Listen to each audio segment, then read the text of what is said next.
이어서 서울시청역 역주행 참사 소식과 함께 한 주간의 이슈들까지 자세히 짚어보겠습니다. 네, 최병목 시사평론가 계속해서 함께해 주시고요. 권상희 시사평론가 새로 모셨습니다. 안녕하십니까? 안녕하세요.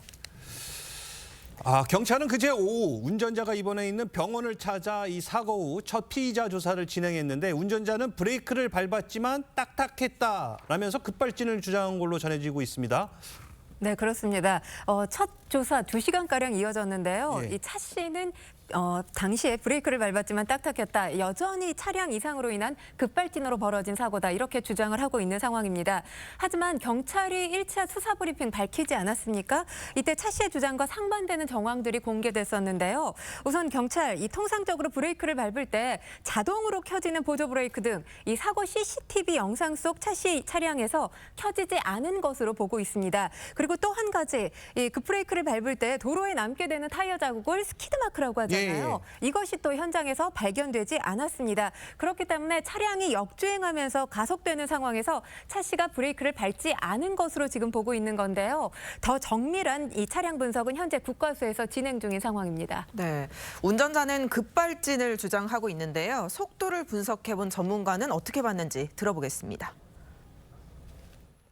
그 호텔 앞에 교차로에서는 한 52km 정도 산출이 됐고 건물 CCTV에서 통과하는 속도를 해봤더니 103km 정도가 산출이 됐습니다. 평균 가속도가 지금 0.3, 0.28, 0.3 정도 나오는데 오는 차를 피하면서 가는데 계속해서 그렇게 가속 페달을 밟고 있다는 게 네, 103km라면 굉장히 빠른 속도잖아요. 저 도로가 좁은 도로인데요. 그래서 많이 거론이 되는 게 페달을 오인한 거 아닌가, 브레이크랑 엑셀을, 이런 가능성도 나오더라고요. 현재 한 52km 정도에서 몇 초 안 지나서 그 103km 정도가 되려고 하면요. 예. 가속 페달을 계속 밟고 있어야 됩니다. 예. 그렇지 않고 그냥 밟았다가 브레이크 밟았다 하는 정도라면 저 정도의 가속이 안 되거든요. 그런 점에서 본다면 운전자가 이제 경찰의 추정대로 운전자가 사실은 제대로 기억을 못하는 상태에서 그 브레이크 페달이 아니고 가속 페달을 계속 밟았던 것이 아니냐. 그거는 왜냐하면 저 자체가 역주행이고 그다음에 그 사거리를 이제 그 빠른 속도로 지나가잖아요. 그렇게 되면 결국 그 빠르게 역주행 그 상황을 벗어나기 위해서 뭔가 그 시도를 했던 것 아니냐 이렇게 보이는데 저희도 이제 운전을 하지만 사실은 이렇게 사고가 나면요 사고 당시의 기억이 좀 흐려집니다. 아마 이런 것까지도 경찰이 한꺼번에 조사를 좀 해보면 네. 그러면 이제 이게 과연 가속 페달을 밟고 있었는지 그런 것들이 여러 가지 어떤 기술적인 측면에서 검증이 가능하거든요. 예. 아니면 정말 운전자 주장대로 그 브레이크가 뭐 딱딱했는지 밟으려고 했는데 뭐 이런 부분이 여러 가지로 검증이 가능하기 때문에 뭐 곧 결론이 나오지 않을까 싶습니다. 알겠습니다. 운전자의 사고 경력도 또 논란이 되고 있습니다. 이 경찰이 해당 가해 차량의 사고 이력을 조회한 결과 2018년부터 2011년까지 4년 동안 무려 6번의 사고를 낸 것으로 확인이 됐다고요? 네, 그렇습니다. 이 기간 동안 6번의 교통사고로 차량이 파손돼서 보험 처리한 것으로 지금 확인이 되고 있는데요.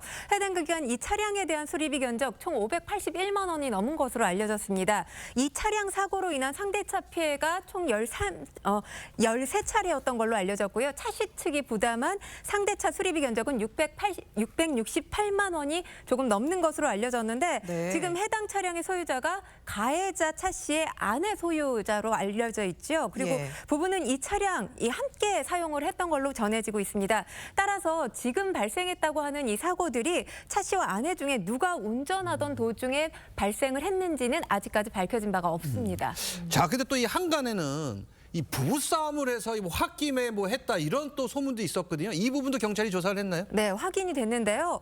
처음에 이 SNS와 온라인 커뮤니티를 중심으로 해서 사고 인근 지역 호텔에 근무하는 이 누리꾼이다라고 하면서 부부싸움으로 인한 홧김 풀악셀이 맞다. 호텔에서부터 싸웠고 호텔 CCTV에도 고스란히 이 관련 내용이 담겨 있는 것으로 알고 있다. 이런 글이 올라오기도 했습니다. 예. 경찰이 이 CCTV 영상을 가져갔다는 내용도 포함이 됐었는데요. 지금 경찰이 확인 확인한 결과 호텔 내부 CCTV를 확인을 했다고 합니다. 예. 그런데 부부가 다투는 모습은 담겨 있지 않은 것으로 알려지고 있습니다. 그렇군요.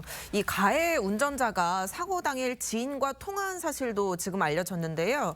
이 사고가 나고 병원으로 이송되기 15분 전에 지인에게 전화를 해서 형 이거 급발진이야 이렇게 이야기를 했는데 응급처치를 받는 와중에 뭐 어떻게 통화가 돼서 급발진 주장을 그때부터 했던 셈이네요.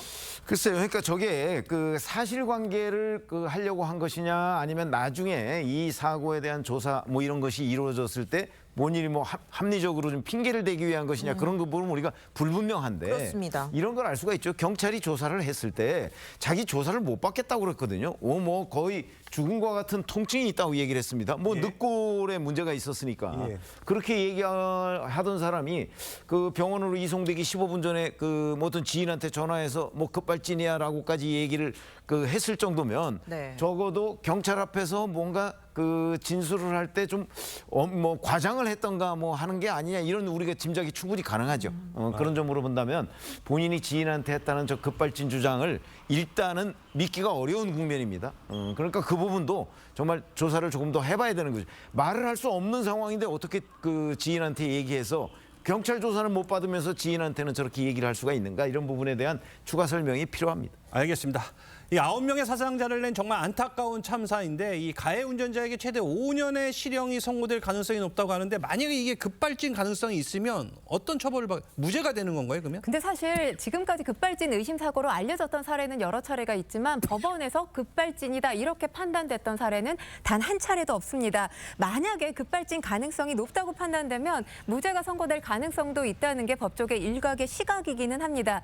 현재 차 씨에게 적용된 혐의 교통사고 처리법 위반 혐의가 적용됐는데요. 이 법 같은 경우는 운전자가 교통사고를 내서 사람을 숨지게 했을 경우 5년 이하의 금고 또는 2천만 원 이하의 벌금에 처하도록 규정돼 있습니다.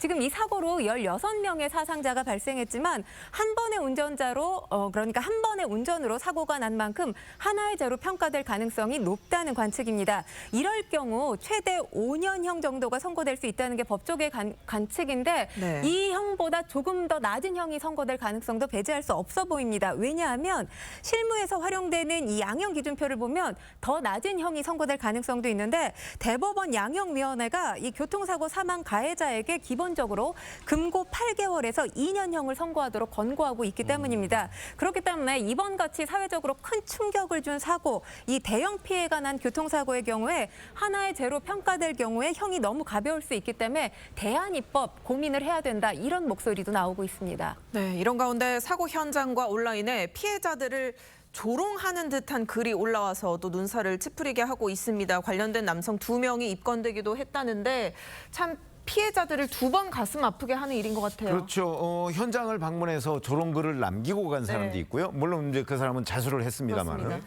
그다음에 이제 인터넷 같은 데 보면 여러 가지 정말 입에 담지 못할 조롱글을 쓴 그 사람들도 있습니다. 그래서 이제 이런 부분과 관련해서 이게 사실은 사자 명예훼손이거든요. 예.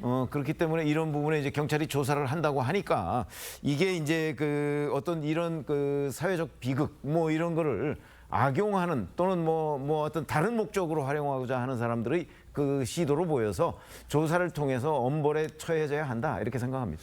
알겠습니다. 이번 시청역 사고가 유독 무서운 이유는요. 언제든지 이게 남의 일이 아니라 내 일이 될 수 있기 때문인데 그래서 그런지 이번 참사에 트라우마를 호소하는 분들이 좀 많다고요. 네, 그렇습니다. 그렇기 때문에 뭐 차도에서 멀리 떨어져 걷는 습관이 생겼다 이런 네. 목소리를 내는 분들도 계시는데요. 일단 서울시 이 참사 현장 인근에 상담 서비스를 제공하는 마음 안심 버스를 배치할 예정이라고 밝혔습니다.